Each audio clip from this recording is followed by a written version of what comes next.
আমি এখন দাঁড়িয়ে আছি খাগড়াছড়ি শহরের প্রাণকেন্দ্র শাপলা চত্বরে। আমার পিছনেই শহরের যে ব্যবসা প্রতিষ্ঠানগুলো আছে সেগুলোর কিন্তু এই রাতেই কিন্তু অধিকাংশই বন্ধ রয়েছে। যান চলাচল তেমন একটা নেই, মানুষের চলাচলও খুব সীমিত দেখা যাচ্ছে। যে কারণে এই পরিস্থিতি সেটি হলো গত বুধবার খাগড়াছড়ি জেলা সদরে এক বাঙালি যুবককে চুরির অভিযোগ এনে পিটিয়ে হত্যার ঘটনার জের ধরে গত দুদিন ধরে মূলত খাগড়াছড়ি জেলার বিভিন্ন জায়গায় অশান্ত একটা পরিবেশ চলছে। বিশেষ করে গতকাল জেলার দিঘিনালা উপজেলায় কিছু যুবক এবং ছাত্র মিলে বিক্ষোভ মিছিল বের করে মূলত যে বাঙালি যুবককে পিটিয়ে হত্যা করা হয়েছে তার প্রতিবাদে ওই বিক্ষোভকে কেন্দ্র করে ওই এলাকায় একটি সংকট তৈরি হয়। দুটি গ্রুপের মধ্যে সংঘর্ষ বাধে, সেটি অনেকটা সহিংসতায় রূপ নেয়।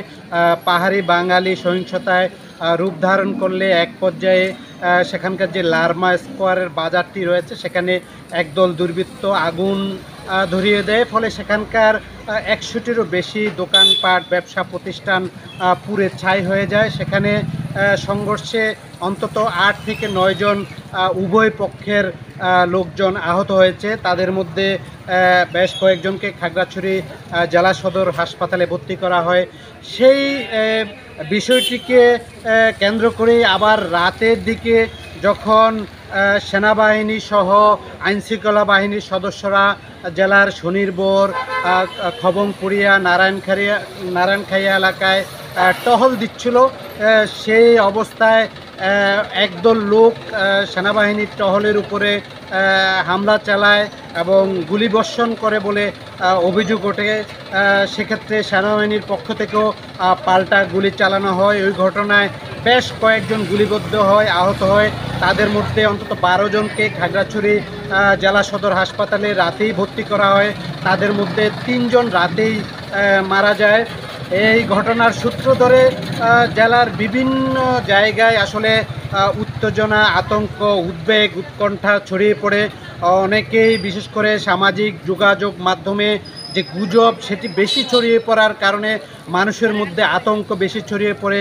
বিভিন্ন পাড়া গ্রামে স্থানীয় বাসিন্দারা নিজেরাই পাহারা তৈরি করে নিজেদের নিরাপত্তার ব্যবস্থা তৈরি করে।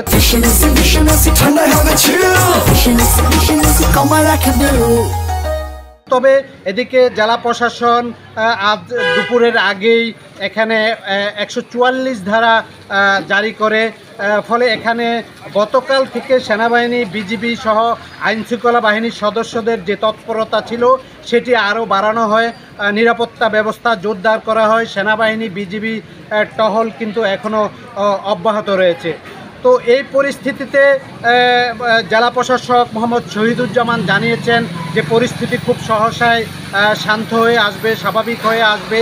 যেহেতু এখানে 144 ধারা জারি করা হয়েছে, তারপর থেকে পরিস্থিতি অনেকটা শান্ত হয়ে এসেছে। আরেকটি বিষয় জানিয়ে রাখি যে আগামীকাল খাগড়াছড়ি জেলার দিঘিনালা এবং খাগড়াছড়ি সদরের পরিস্থিতি পর্যবেক্ষণের জন্য ঢাকা থেকে সরকারের 3 জন উপদেষ্টা, বিশেষ করে স্বরাষ্ট্র উপদেষ্টার নেতৃত্বে 3 জন উপদেষ্টা পরিদর্শনে আসছেন।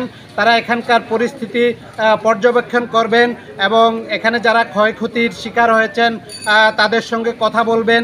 এবং ইতিমধ্যে সরকারের পক্ষ থেকে জানিয়ে দেওয়া হয়েছে যে স্থানীয় মানুষকে ধৈর্য ধারণের জন্য সরকার এ ব্যাপারে সতর্ক রয়েছে এবং সতর্ক সব ব্যবস্থা নিয়েছে। তারা তদন্ত কমিটি করে যারাই দোষী সাব্যস্ত হবে তাদের বিরুদ্ধে আইনগত ব্যবস্থা নেওয়া হবে এবং যারা ক্ষতিগ্রস্ত তাদের ক্ষতিপূরণের ব্যবস্থা গ্রহণ করা হবে বলে জানানো হয়েছে। এর বাইরে আইএসপিআর থেকেও একটি বিজ্ঞপ্তি দেওয়া হয়েছে, সেখানে গত 2 দিনের ঘটনার বর্ণনা দেওয়া হয়েছে।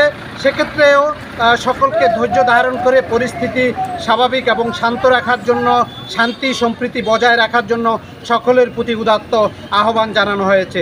এই ছিল খাগড়াছড়ি আইনশৃঙ্খলা পরিস্থিতির সর্বশেষ।